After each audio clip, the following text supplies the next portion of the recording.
Recently, a YouTuber named Briggs, who has over 1.3 million subscribers, dropped a video called 20 Reasons Not to Move to or Retire in Kansas City, Missouri. And look, I get it.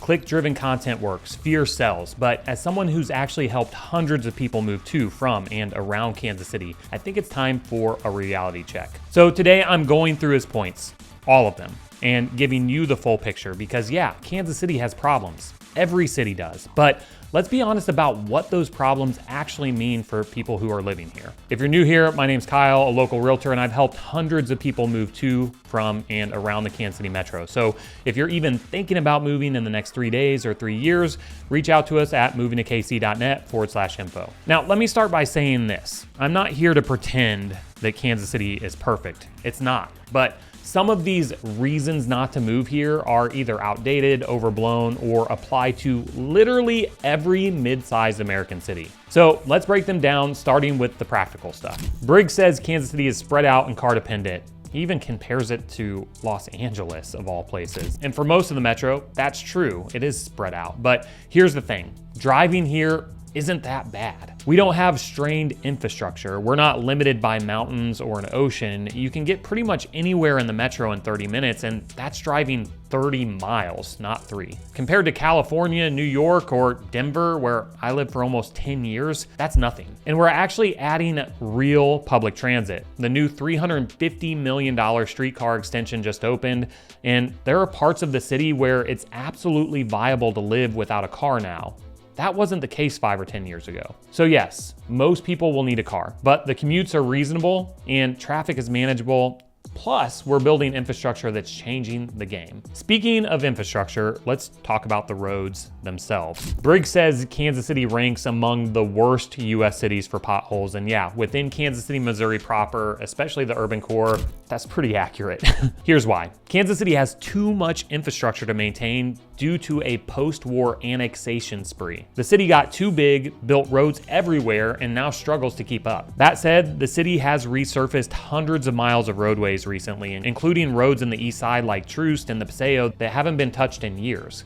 So it's getting better. And this complaint doesn't really apply to the suburbs. Most of them have great roads. It's noticeable actually when you cross state line from Missouri to Kansas. The difference is night and day. Now let's get into the weather and natural stuff because this is where Briggs really leans into his fear mongering. Yes, we have 4 seasons. Yes, my gas bill goes up in the winter and my electric bill spikes in the summer, but here's what Briggs doesn't mention.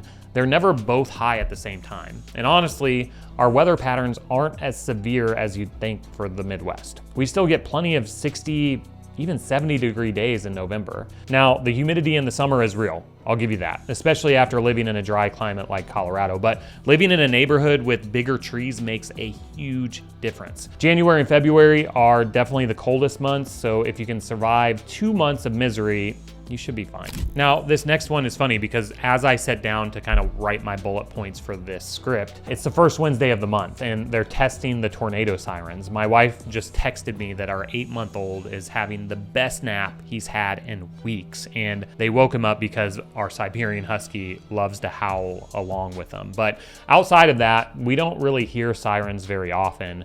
In the 5 years that we've been back, I think they've gone off once or twice during an actual storm. And only one of those times did we actually have to head to the basement. Look, tornadoes are part of living in the Midwest. You get used to it. It's scary at first, but it definitely becomes second nature. All right, this next one, I'll be honest, is one of my biggest complaints about living here. The mosquitoes are relentless in the summer. Our first house had a screen and porch and I loved it because I could go outside without getting bothered, and I'm one of those people who gets welted when I get bit. Allergies are also pretty brutal in the spring. Ticks are another thing to watch for in the summer months, but here's the thing. These are all common issues you deal with in most parts of the country. It's not a good enough argument for not moving to KC. It's just something to be aware of. Bug spray becomes your friend. Allergy meds are part of the routine. You adapt. Another thing Briggs talks about is flooding in Kansas City, like it's underwater every spring. And yes, we've had some flash flooding with heavy rainfall. Last year was a rough one, but compared to Florida and other flood-prone areas, this is not that big of an issue. Plus, the Army Corps of Engineers just completed a $500 million project raising the levees and flood walls around the Missouri River. This is a massive infrastructure improvement that significantly reduces flood risk. Do some low-lying areas near creeks flood occasionally? Yes. Should you get flood insurance if you're near one? Absolutely. But this isn't New Orleans. It's manageable. Now, let's talk about the lifestyle stuff, the things that actually affect your day-to-day. Briggs makes it sound like in his video that Chiefs and Royals games shut down the entire city. And sure, traffic around the stadiums on game day can be rough, but here's the reality. This isn't something that impacts everyday life. It's really only applicable for Chiefs games and maybe opening day for the Royals, and even then, many people leave early. I always personally try to leave a few minutes before the end anyway. Maybe it's just my old age, but I don't like sitting in traffic, so you can absolutely avoid it. A lot of people also tailgate after the games until traffic dies down. Now, the absolute worst experience I had was the first AFC Championship game at Arrowhead in 2018. It was an incredible game, even though we lost to Tom Brady and the Patriots in overtime and we stayed until the very end. The thing that made it brutal was how cold it was. I mean, this was the end of January. So we sat in the car with the heat on for an hour until we could get out of the parking lot, but it was absolutely worth it. Next up on the list, Briggs acts like Kansas City's barbecue scene is some kind of health crisis. And sure, if you eat burnt-ends every day, your cholesterol will hate you. But I hardly ever eat barbecue. Just because it's amazing doesn't mean it's the only kind of food we have. In fact, I would say that KC's culinary scene punches above its weight for a Midwestern city. Some of my favorites that we've eaten at lately are Noka, the Town Company, and Room 39. All incredible. None of them are barbecue. That being said, if you haven't had a Z-Man sandwich from Joe's KC or burn-ins from Chef Jay's, you're missing out. All right, now we're getting into the administrative stuff, taxes, property assessments, and the Kansas City split. Briggs makes a big deal about there being two Kansas Cities, Missouri and Kansas, with different laws, taxes, and regulations. And sure, if you've never been here, that might sound confusing, but once you live here, it's not an issue. You're not going to accidentally hire a service on the wrong side or mix up laws. Here are a few things that actually matter. This first one we'll get into a little bit more detail here later, but if you live or work in KCMO, you pay a 1% earnings tax on top of income and property taxes. And two, recreational cannabis is only legal on the Missouri side. That's it. That's, for the most part, the split. It's not some dramatic identity crisis. The next one's been a real issue here in Jackson County, Missouri. Property tax assessments have been a mess. And this has led to lawsuits, even the recall of our county executive, Frank White. And then recently we voted to make the county assessor a voted in position, and the new county executive gave her 24 hours to step down or she got fired, and ultimately she was let go. So there are some changes coming down the pipe is my point. But here's what Briggs doesn't tell you. We're fixing it. On top of those things, we capped property taxes in Jackson County at 15%. Mine actually went down this year, and that's a huge step toward accountability. We want an appointed elected official who's doing our assessors, and we want real accountability in the county's office. Is it perfect? No. But we're actively addressing the problem, which is more than you can say for a lot of other cities. Okay, now back to that earnings tax for a minute. Yes, Kansas City has high sales tax and a 1% earnings tax, and yes, that adds up on everyday expenses. But here's the thing. We voted for the earnings tax. In April of 2021, 77% of voters said yes. Just 23% said no. Why? Because the earnings tax funds essential municipal services, public safety, infrastructure, and other critical operations. It's the city's single largest source of revenue. If you don't like it, you can vote it out, or you can move to the suburbs. But the people who actually live here, they have supported it. Now let's talk about schools, housing, and some of the longer term considerations. And this first one is hitting quite close to home for me. Briggs says school quality is patchy, and honestly, he's kind of right on this one. If there's one reason people leave Kansas City, Missouri, it's the public schools. My wife and I are dealing with this right now. We have two boys in private school. That wasn't something we were planning on, but after trying public schools in KCMO for 3 years, we kind of were left with no other choice. That said, there are great private schools and free charter schools in KCMO, and the suburbs also have excellent options. Blue Valley is the #1 rated district in Kansas, according to niche.com. But yeah, the urban schools are in a tough spot. That's also not abnormal for urban centers. Denver schools were the same when we lived there. So my best advice to you is do your research. There's actually a cool event that's put on by Show Me KC Schools every November, which is a school fair, and you can go down and meet with every single charter and public school in the Kansas City, Missouri Public School District. And I think that is a huge assistance if you're considering living in KC-Mo with kids. Now, Briggs also complains about old homes with outdated wiring and leaky basements. And sure, things break in old houses, but here's what he doesn't mention. I actually think our historic housing stock is part of what makes Kansas City unique. We have some amazing old neighborhoods. I live in a house that's nearly 100 years old, and when I tore out a wall in our first Brookside house, it was the hardest demo I've ever done. The 2x4s, the nails, it was all so much higher quality than what they're building today. And here's the thing, we don't only have old homes. There are thousands of new construction homes being built every year. If you want new, you can have it, but you can't recreate historic charm. Speaking of historic charm, Briggs also argues that popular neighborhoods have gotten more expensive. And yes, Brookside and the Crossroads have gotten pricier, but the median sales price in Midtown is still $250,000. Even in Brookside, where the median is $550,000, you can still find homes in the 300s. And if you're coming from a coastal market, the affordability is one of our biggest strengths. You can get a lot of house here compared to anywhere outside of the Midwest. All right, let's shift to some of the location-based complaints. Briggs complains that Kansas City is far from oceans and mountains. Captain Obvious here. Yeah, it's a long drive to the beach, but here's the flip side. We can get to either coast in 3 hours by plane. A flight to Denver is an hour and costs next to nothing. We took a family trip out there earlier this summer, and it was less than $100 a person one way. And since the cost of living is lower, you actually have the ability to travel more.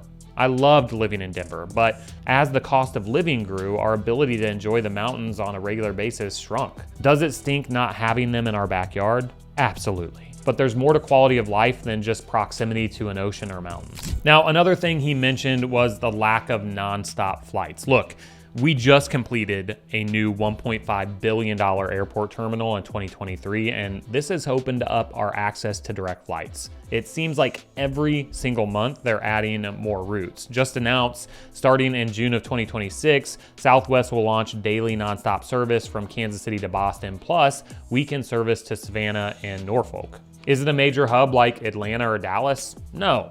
But it's getting better fast. Now for the lifestyle and culture points. Briggs says downtown Kansas City has a curfew and goes quiet by 11 p.m. Maybe that was true 10 years ago, but it's not true now. We just opened a Miami-style spot in the Power and Light District called the Palm Tree Club, and there are plenty of other spots to grab a drink after 11 p.m. Nightlife is alive and well in downtown KC. Is it New York or Miami? No, but it's nowhere near a ghost town. The residential population is growing downtown. The streetcar is bringing more people downtown, and more bars and nightlife are opening up. Another thing that Briggs claims is that there's limited career growth in tech, media, and specialized industries. And sure, if you're looking for Silicon Valley, Kansas City isn't that. But we've seen massive investment in the new economy. Fortune 500 companies are moving here and bringing thousands of high-paying jobs. Our central location makes us one of the top logistics hubs in North America. Kansas City has seen a huge jump in our technology sector. Major companies are expanding here, and startups are choosing KC for their headquarters. We're experiencing steady job growth that's expected to continue, and our unemployment rate is below the national average. If you're skilled and motivated, there's definitely something for you here. Now, one thing Briggs is right about is that homelessness is visible and growing, especially near downtown and transit areas. The homeless population has surged in every city since COVID, and Kansas City is no exception. But the city does have a zero KC strategic plan, which includes expanding low barrier shelters, increasing street outreach, and creating more affordable housing. The goal is functional zero, helping people move from crisis to stable housing quickly with unconditional housing and support services. Is it perfect? No, but we're actively working on it instead of just pretending that the problem doesn't exist. And finally, the elephant in the room, crime. All right, I'm not gonna sugarcoat it. This is a big one. Briggs says violent crime in Kansas City is 306% above the national average, and property crime is 159% higher. And I'm not gonna sit here and argue against statistics. He's not wrong. The crime in Kansas City is a problem. But here's the context. Many of the people that we help move to Kansas City aren't moving to the urban core neighborhoods where crime is the highest, where the majority of it takes place. They're moving to other neighborhoods where it's not as bad, or to the suburbs. And speaking of the suburbs, Overland Park, the second largest city in the metro and a top relocation spot, was ranked as the second safest city in America by Wallet Hub. Where you live matters. How late you're out matters. If you're downtown at 1 a.m., yeah, not a smart move. But if you're in your house by 9 and in bed by 10, like I am most nights, you really don't have much to worry about. And I do live in one of those urban core neighborhoods. I've had my car rifled through, but most people moving here won't have to deal with that if you're living in the Northland or Brookside or Olathe or Lenexa, Liberty, or any of the surrounding areas. Look, Briggs isn't entirely wrong about his points. Kansas City has some problems. Every city does, but most of his points are either outdated, overblown, or apply to literally every mid-sized American city. The truth is, Kansas City is changing fast. The streetcar just opened. Berkeley Riverfront is under construction. We're adding thousands of jobs, fixing our property tax issues, and building real infrastructure that works. Is it perfect? No. But if you're looking for a place where you can afford a house, raise a family, and actually enjoy your life without spending every dollar on rent or your mortgage, Kansas City is worth a serious look. And if you're considering a move to or anywhere around KC, reach out to movingtokc.net/info. My team and I would love to help. And if you want to know more about that infrastructure and future development projects that are coming down the pipe here in Kansas City and literally changing our skyline, check out this next video here. Thanks for watching, and I'll see you on the next one.